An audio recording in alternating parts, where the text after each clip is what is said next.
यह कहानी जर्मनी के एक छोटे से गांव में शुरू होती है। इस गांव में बैनर ब्रदर्स ने एक डरावनी परंपरा बना रखी थी। उनके नियम के अनुसार जिस भी लड़की की शादी होती, पहले उसे बैनर ब्रदर्स के पास भेजा जाता। वे उसके साथ जबरदस्ती करते और उसके बाद ही उसे उसके पति को सौंपा जाता था। सैम की मां को भी इस भयानक घटना से गुजरना पड़ा था। इसी दर्द और बदले की आग में जलता सैम अब इस गांव में आया था ताकि अपनी मां के साथ हुए अन्याय का बदला ले सके। क्या वह अपनी मां का बदला ले पाएगा और गांव की लड़कियों को इस अत्याचार से बचा पाएगा? आज की इस कहानी में हम ये सब जानेंगे। तो ये कहानी आज से 300 साल पहले जर्मनी के एक छोटे से गांव में शुरू होती है। इस गांव के लोग आतंक के साए में जी रहे थे क्योंकि यहाँ बैनर और उसके 6 बेटे राज करते थे। वे सबसे कुख्यात गुंडे थे जो जिसे चाहते मौत के घाट उतार देते। पूरा गांव उनसे इतना डरता था जैसे उनकी सांसें बैनर के इशारों पर चलती हों। इसी गांव में एक दिन सैम नाम का फोटोग्राफर आता है। गांव में कदम रखते ही उसका सामना बैनर के बड़े बेटे लुई से होता है।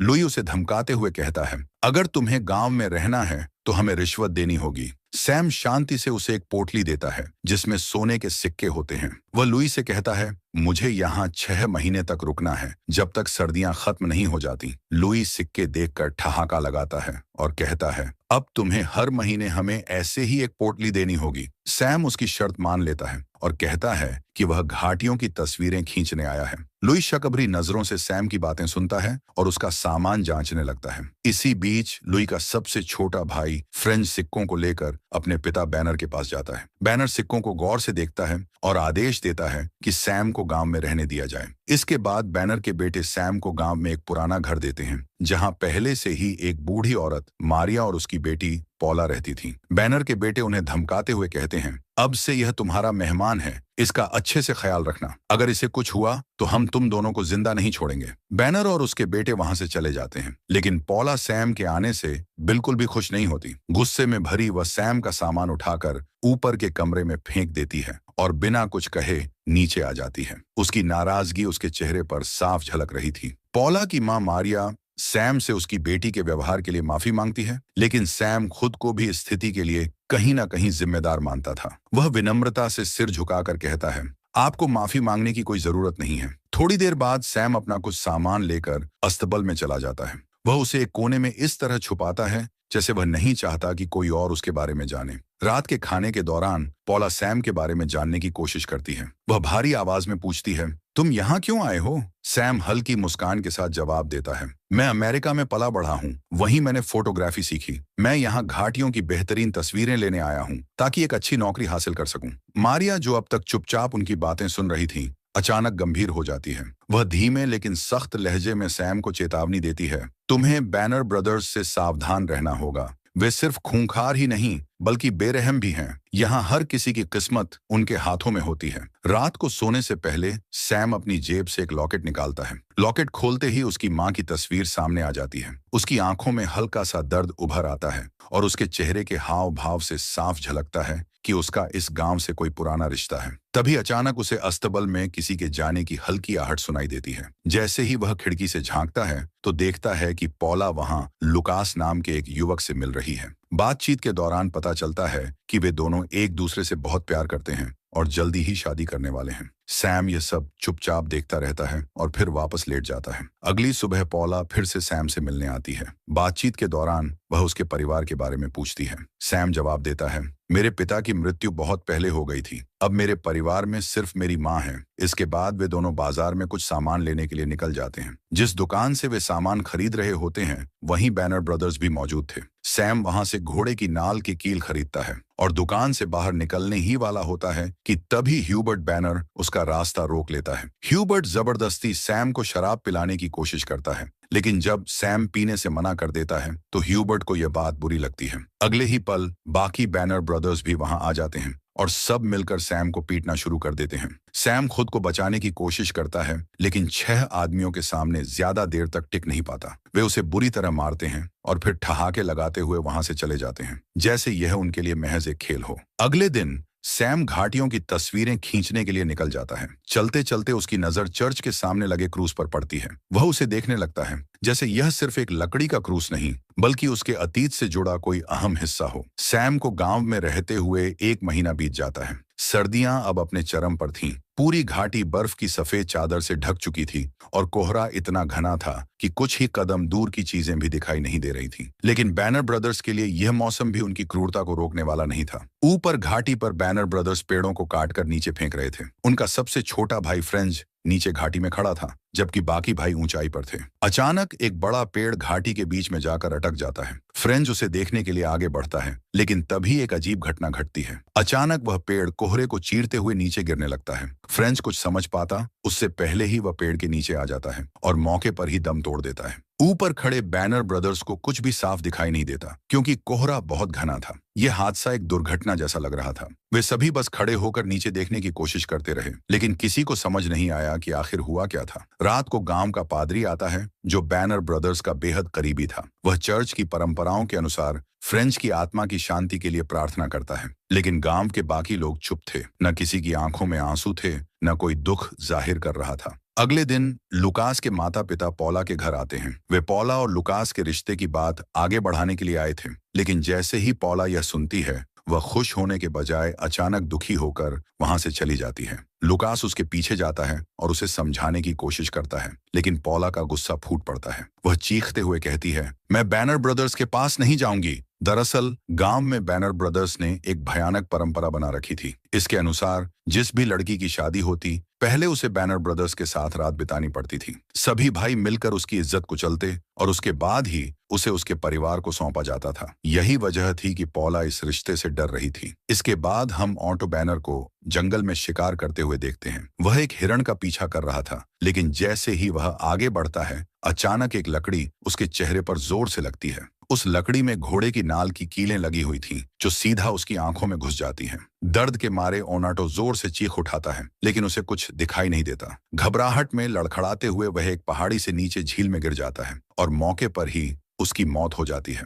दूसरी तरफ बैनर ब्रदर्स अपने भाई ओनेंटो को ढूंढने के लिए जंगल में निकलते हैं। उन्हें अंदाजा नहीं था कि उनके परिवार पर किसी ने वार करना शुरू कर दिया है। इसी दौरान सैम पौला से मिलने आता है। वह उसे चेतावनी देता है, तुम्हें बैनर ब्रदर्स से सावधान रहना होगा। इसके बाद सैम कुछ खाना लेकर जंगल की तरफ निकल जाता है, लेकिन इस बार वह अस्तबल से अपनी दुनाली बंदूक भी साथ ले जाता है। उसकी आंखों में अब एक अजीब सी चमक थी, जैसे वह किसी योजना पर काम कर रहा हो। शाम को बैनर ब्रदर्स को ऑन्टो की लाश मिल जाती है। उनका गुस्सा शांतवे आसमान पर था। जब वे ऑन्टो की बॉडी को गौर से देखते हैं, तो उन्हें उसकी आंखों के अंदर घुसी हुई वही घोड़े की नाल की कीलें मिलती हैं। बस अब उन्हें सब समझ आ गया था। इसे मारने वाला कोई और नहीं, बल्कि सैम था। चारों भाई गुस्से में उबल रहे थे। वे भेड़ियों की तरह सैम को ढूंढने के लिए पौला के घर में घुस आते हैं, लेकिन सैम तो पहले ही जंगल में जा चुका था। अब कोई भी इस सच्चाई से अनजान नहीं था। सैम वह नहीं था जो दिख रहा था। वह इस गांव में सिर्फ तस्वीरें खींचने नहीं आया था, बल्कि बैनर ब्रदर्स की तस्वीरों पर हार चढ़ाने आया था। कुछ दिन बीत जाते हैं और फिर लुकास और पौला की शादी का दिन आ जाता है। पूरा गांव चर्च में इकट्ठा था, लेकिन पौला की आंखों में खुशी की जगह गहरा डर और उदासी थी। वह जानती थी कि शादी के बाद उसे उस भयानक परंपरा से गुजरना होगा, जिसका बैनर ब्रदर्स बेसब्री से इंतजार कर रहे थे। चर्च के बाहर सैम खड़ा था। जैसे ही शादी खत्म होती है और बैनर ब्रदर्स चर्च से बाहर निकलते हैं, सैम तुरंत चर्च के अंदर चला जाता है। वह सीधा पादरी के पास जाता है और कहता है, मुझे कन्फेशन करना है।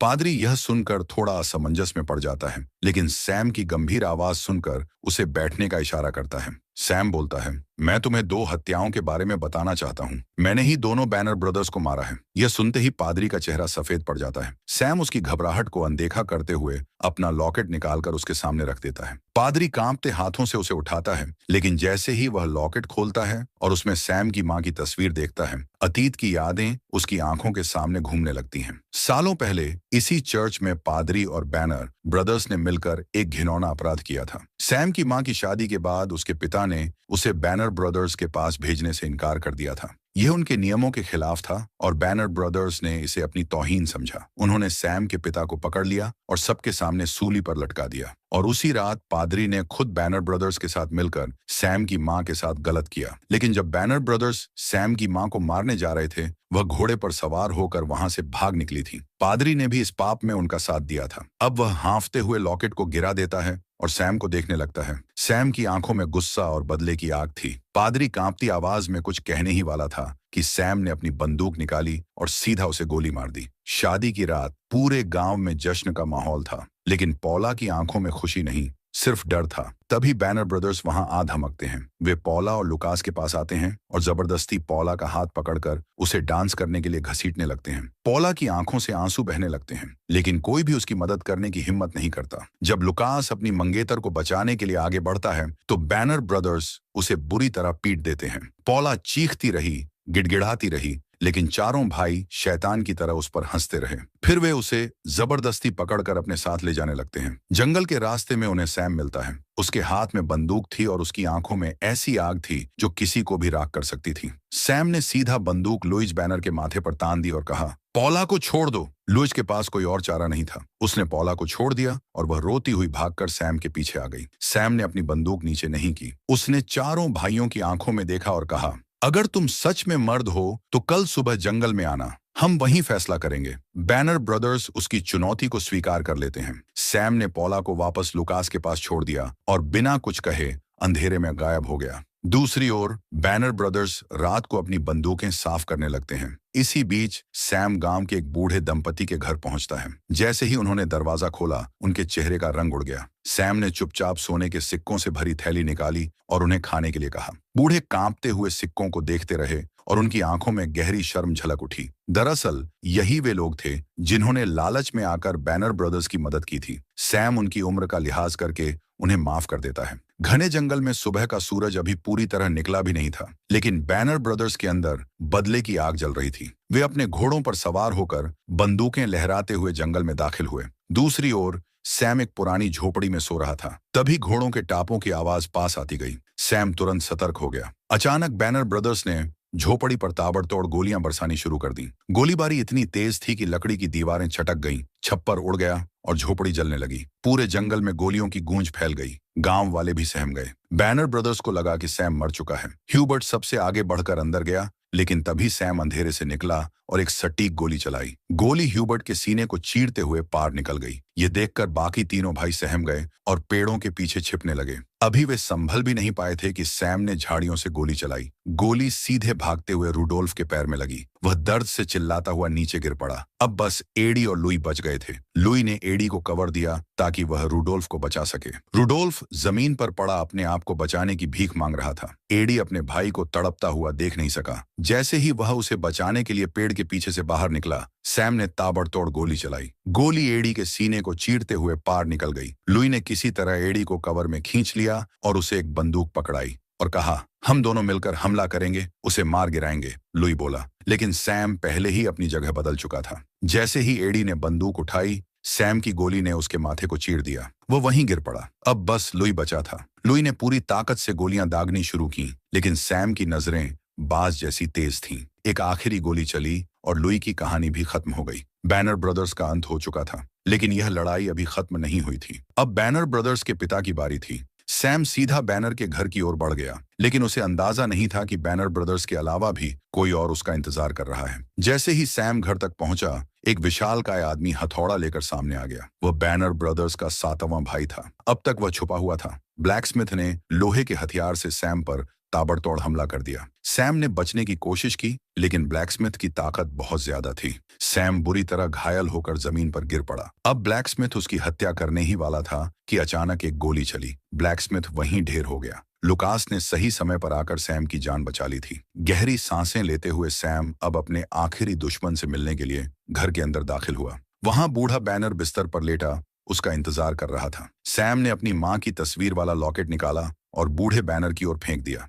जैसे ही बैनर ने वह तस्वीर देखी, उसकी आंखें फैल गईं। उसे सब कुछ याद आ गया। उसने सैम को बताया कि वह उसी का नाजायज बेटा है, जो उस रात उसकी मां पर किए गए जुल्म का नतीजा था। बैनर ने कहा, तुमने अपने सौतेले भाइयों की हत्या की। यह सुनकर सैम भावुक हो गया, लेकिन फिर उसे अपनी मां के साथ हुए अन्याय की याद आई। उसने बूढ़े बैनर को भी खत्म कर दिया। सैम 3 हफ्तों तक अपने जख्मों से उभरता रहा, लेकिन गांव में बैनर के कुछ रिश्तेदार थे जो उसे सजा देने की मांग कर रहे थे, पर वे लड़ने के लिए बहुत कमजोर और बूढ़े थे। सैम यह देख समझ गया कि यह गांव एक बर्बाद समाज का हिस्सा है, इसलिए उसने बिना कुछ कहे हमेशा के लिए वहां से जाने का फैसला कर लिया। इसी के साथ यह कहानी खत्म होती है।